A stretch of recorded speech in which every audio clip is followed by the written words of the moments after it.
So, dito tayo guys. Unahin natin tong aking mga naka-rain or shine na mga succulent. Ayan, oh. Hinayaan ko talaga silang ma-rain or shine para malaman natin kung sino sa kanila ang matibay. At ito, oh. Wala na si Raindrops. Ayan, namatay na si Raindrops. Sumuko na siya. Hindi niya kaya yung rain or shine. Ito, si Lilacina. Ang ganda ng ugat niya, guys. Oh, ang dami-dami, oh. Ayan. Ang laki-laki niya na. So, napakatibay niya talaga. Ayan. Itong isang to nakalimutan kong pangalan niya. Isa din itong variegated. So, ito, oh, surviving naman siya. Buti na lang yung kanyang pati clay. Kung hindi yan clay, kung plastic yan, baka wala na rin yan. Patay na rin yan. So, ayan. Yun na. Nalalaman ko na kung sino yung mas matibay sa kanila sa rain or shine. So, ito, anak ni Ma, diba? Naka-rain or shine bago kong tanim, pero buhay pa rin siya. So, matibay siya sa rain or shine. At ito yung mother plant niya. Lumiit siya. Ayan, oh. Dahil sa ulan, pero hindi pa rin siya namamatay. So, matibay din talaga. Si Mrs. Richards. Ayan, oh. Ang dami niyang mga, ayan, dami niyang babies. Ayan, oh. Pero may mga ugat na rin siya, oh. Ayan. At saka mahaba ang mahaba. Kukunin ko na yan. Putulin ko na ito. Ayan. Itong isa si Moonstone. Ayan, marami na rin siyang ugat. Ayan, need na natin siyang putulin para ma-propagate.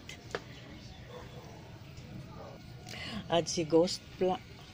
Ayan, aray ko. Ayan si Ghost Plant, oh. Ayan, marami na rin siya mga ugat-ugat dito sa mga ano. Ayan, oh. Mga aerial na mga ugat. So, ang dami kong mapuputol dito, guys. Ayan. Itong isa, nung pangalan nito, naku, nawala na yung kanyang, oh yeah, si Douglas. Ayan, guys. Oh. Ayan, daming ugat. Ayan. Oh. Ayan, si Douglas. O, diba? Ang lulusog nila. Ito yung mga nakahanging ko dito sa taas, guys. Ayan, oh, mga nakahanging. Ayan, ayan, marami pa dyan. Pero hindi pa pwedeng i-propagate yung mga yan or hindi pa pwedeng i-cutting. Ito, nakalimutan kong pangalan nito. Parang si Darly Sunshines. Ayan, oh. Ayan, ang dami kong puputulin nito. Putulang ko to lahat. Ayan, may mga ugat-ugat na yung mga ano nila. Yung kanyang mga stem. At itong si Gypsy Hybrid, guys. Ang dami-dami na yung mga flowerets, oh. Ayan, yan. Ilan yan sa isang stem. Ito pa, oh. Ayan, oh. O, diba? So, cuttings natin yan. Ayan, oh. Maraming mga, ano, mga roots na dito sa, yan, sa mga stems niya. So, ito yung aking puputulin ngayon. Dito natin ikat, guys. Ito, oh. Para maganda ang tubo pagka may tumutubo. Kasi, ito, oh, maliit na lang yung kanyang mga stem, oh, maliit na, pero ito malusog pa. So, dito tutubo. So, dito tayo mag-cut.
Naputol na natin lahat.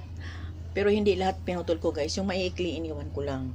So, i-air dry natin siya ng 2 days. Pwede na 2 days, guys. Kasi tamang-tama matuyo lang yung kanyang pinagputulan. Kasi may mga ugat na yan. So, pwede na natin itanim yan after 2 days. Okay?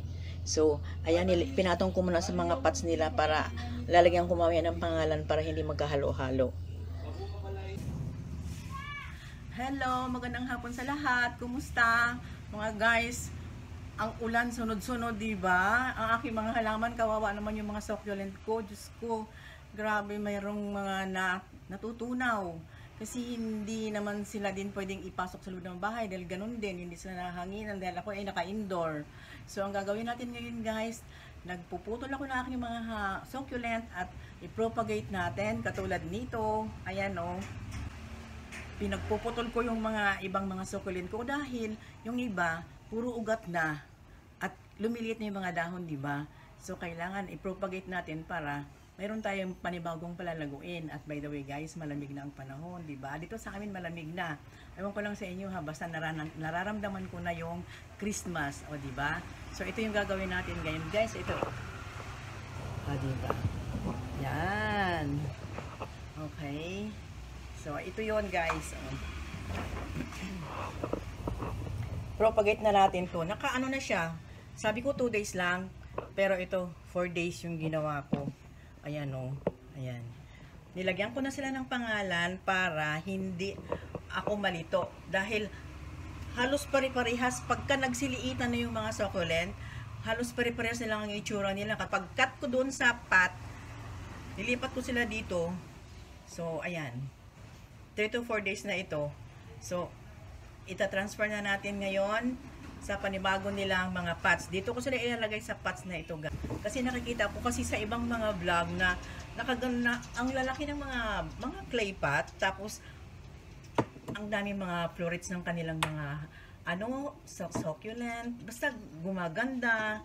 So, maganda talaga pagka clay pots. Pero meron pa rin ako doon sa mga white plastic pots. Hindi pa rin nawawala yun. Ito lang yun. Dito lang ako magte-testing. So, ito na siya. Aray ko. Sakit ng buhok ko. Gumawa na ko kagabi ng soilless mixture. Sa isang ganito, 80% yung pumice or pumice at 20% yung kukupit. Okay? So, ito na yon mga mixture lahat. Para na dito lahat yun. Yan. Nilagyan ko siya ng anong tawag nito? Cinnamon powder na itong mixture na to. At yung Osmocote. Ayan. Kasi wala na akong ibang fertilizer dito na natira, kundi yung mga liquid na lang. So, yun na lang ang nilagay ko na Osmocote na lang. So, okay na yan. At, wait lang ha guys. Ito. Siya nga pala guys, election time. Vote wisely. Okay. Ang uunahin natin si Laila Cinnamon Strauss. Nung una nagtaka ako, sabi ko parang hindi, no. Sorry. Hindi siya si Laila Cinnamon Strauss. Laila Cina variegated lang. Akala ko, hindi. Nung sinabi kong Laila Cina, sabi ko parang hindi. Yung parang nag-stress lang siya. Nag-stress lang talaga siya sa arawan. Ang akala ko si Diamond State. So, si Laila Cina ito. So, ayan. Hindi mo, yung mga ugat niya, oh. Okay. So, ganito lang ang ating gawin. Ayan. Lagay ako ng half na lupa. Ang hirap. Ito na lang. Yung iba kasi, gusto nila maikli lang. Na halos nandito na para pagka tinusok mo, hindi siya gagalaw-galaw. Ako ang gagawin ko nito, lalagyan ko lang siya ng stick dito para mag-steady siya. Kasi sayang naman yung ugat kung puputulin ko, wala na yun. Ang haba kasi nito. So, ganon. O, diba? O, yan. Ganyan lang. Di, ang bilis niyang tumaas pagka mabuhay na to, tataas na agad to. Kung iniklian ko to, di, matagal pa siyang tatangkad, o di ba? So ganyan lang, oh. Yan, matibay naman yung mga bato. So ayun. So lahat ito, ganito ang gagawin natin na pag-propagate kasi naputol na yan. And then, wag nating kalimutan lagyan ng pangalan para hindi magka halo-halo or hindi na natin maintindihan pag tumagal kung alin doon yung kasi sometimes pare-parehas ang itsura pagka nagsipayatan o nagsaliitan. So, kailangan andyan na yan. Naka-ready na yung kanilang mga ID, mga name tag. Next one, Sino ba to? Si Gypsy Hybrid. O, diba? Yeah, cute ha. Ayan. So, kailangan may butas yung ating pot. O, diba? Barinahan nyo pagka walang butas. So, ayan. Ito na siya, may mga ugat-ugat na ito eh. So, pwede tayong magtanggal ng ano na lang. Para, kasi umaano ito sa, ayan o, lumalaylay na siya doon sa pot. So, itong tinatanggal natin, pwede nating itanim yan. Kailangan lang natin ilagay sa medyo warm area at mabubuhay na yan. Huwag lang nating basain ng basain. So, ito na siya. Ayan. Tusok lang. See? Yan. So, ganun lang kadali. Ayan. Ito guys, si Mrs. Richards. Alam mo, ang ganda ng variegation niya, oh. Ayan, oh. Yan. Ang mga variegated na mga succulent, pwede natin silang i-full sun.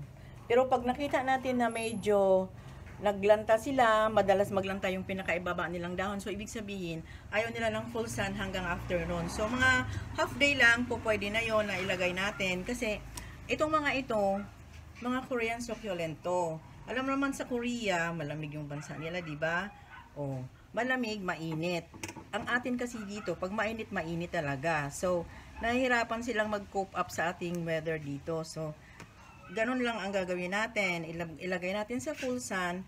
Tapos, kailangan magbantay tayo. Pagka nakita natin na medyo hindi sila happy, so, medyo half day lang. Mga 11 hanggang 12. Ganun na lang ang gagawin natin. Tapos, ipasok na natin. Pero, hindi naman doon sa loob, kundi sa warm area lang na hindi siya tinatamaan ng araw. Okay, so, saan na yung dulo nito? Ang hirap maghanap ng dulo, guys. Nagkadikit-dikit na eh. Ayan. Kasi kung hindi ko gagamitin itong pot na ito, sayang naman. Diba? Sama talaga yan sa pagbili. So, medyo mabigat nga siya, pero maganda naman ito sa mga succulent. Itong mga clay pots, kasi madali siyang mag-dry. Hindi mabababad sa water yung ating mga succulent or ang ating mga cactus. Cacti and succulent. Diba? So, yan. Ayan na, oh. Takpan lang natin yung mga butas niya ng ganon. Tapos, ayan. Lagyan na natin siya ng lupa. No. Substrate. So, ito. Dalawa ko silang ilagay dito. So, ayoko nang magbawas, guys. Ang dami ko ng ganito, eh. Diba? So, hindi naman siya yung nakayuko, eh.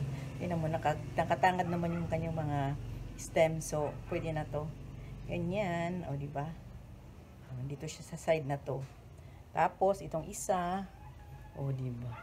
O, hindi naman nakayuko. Tapos, yung isa dito sa side na ito. Lagay ko lang sila sa isang pot. Yan. O, diba? So, yan na nga. Hindi nga naman talaga gagalaw pag maikli. Pero, sayang naman yung ugat noon pagka pinutol mo. Eh, buhay na yun kung tutuusin eh. Pag tinanim, diba? Kasi yung iba hanggang maliit na lang talaga natitira. O, diba? Yung parang ganito na lang talaga. Ito okay to kasi may ugat. Yan. So, ganito gawin natin sa lahat ng mga ito, guys. Yan, okay? So, propagate natin lahat. Ay, ililipat natin lahat ito. Ito, guys, oh, si Darly Sunshine, oh. Ayan, may mga ugat na itong mga ano nito. Ayan, oh. Ang dami ng ugat. Ayan, oh. At saka, ayan, oh. Nagkalyo na yan, eh. Kasi naka 3 to 4 days na yung naka-air dry eh. Ayan oh, may mga ano na siya. Yan, may mga roots na siya. So, alam mo sa dami, dito ko na lang guys, isahin ko na lang ito. Hindi ko na isi-separate pa. Dito ko isang pot na lang dito ko siya ilalagay. Kasi magkukulang tayo ng pot. So, ayan na guys, tapos na oh. Ayan. Si Douglas, si Moonstone, ito si Gypsy, yung dalawang yan. Ayan, si Moonstone, dalawa din. Ayan. si Ghost Plant, si Darlie, ito si Mrs. Richards, at itong si Lailacina na variegated. So ayan, bukas ko nila ito dadilagan guys kasi kalalagay ko lang eh. Tsaka hindi naman ganong mainit ngayon oh. Wala nga kainit-init, walang kaaraw-araw. Ito, walang kaaraw-araw. So bukas ko na ito didiligan. Dito ko muna ito ilagay.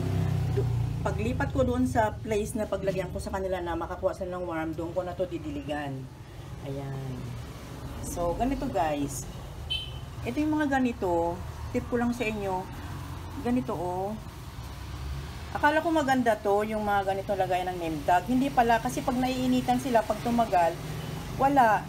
Lumulutong lang, nagbibrittle, so napuputol siya. Pero yung mga ganito, ayan oh, hindi eh. Maganda tong mga ganitong mga lagayan ng name tag. Ayan oh. Dati ko tong nabili sa Circle, yung may show doon, from Thailand. So yung ganito, hindi kasi maganda eh. O, diba? So, ayan.